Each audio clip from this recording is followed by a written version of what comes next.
శ్రీ గురుభ్యో నమ. రాబోయే నరసింహ జయంతి రోజున అదే విధంగా 1వ తారీఖు మే 1వ తారీఖు పౌర్ణమి స్వాతి నక్షత్రం పడింది. ఈ రోజున విశేషమైనటువంటి ఫలితాలు మనమందరం పొందటానికి, జీవితంలో పడుతున్నటువంటి నానా కష్టాల్లో నుంచి చాలా సునాయాసంగా బయటికి రావడానికి చిన్న పరిహారం చెప్తానండి. ఇది ఇంటిల్లిపాది చెయ్యొచ్చు. దీని వలన మంచి ఎక్కువ జరిగే అవకాశం ఉంటుంది. అంటే ఉద్యోగం లేని వాళ్ళకి ఉద్యోగం వస్తుంది, వ్యాపార అభివృద్ధిని పొందుతారు, ఏదైనా కష్ట నష్టాల్లో ఉంటే అందులో నుంచి బయటపడగలుగుతారు.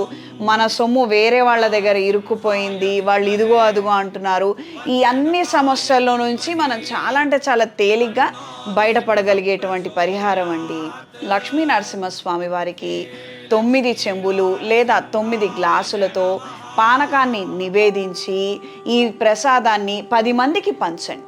దీని వలన విశేషమైన ఫలితాలు సంప్రాప్తిస్తాయి.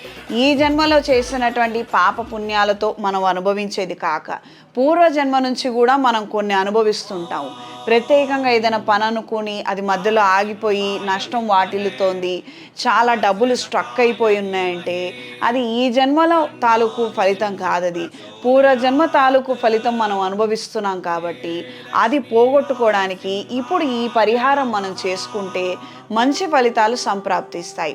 వేలల్లో కాక లక్షల్లో ఇరుక్కుపోయి ఏదో కట్టాము అమ్ముడుపోవడం లేదు, ఎవరికో ఇచ్చాము అవి రావటం లేదు, అష్టమ శని, అర్ధాష్టమ శని, ఏలినాడు శని డ్యూరేషన్లో ఏం చేసినా ఫలితం కనిపించదండి.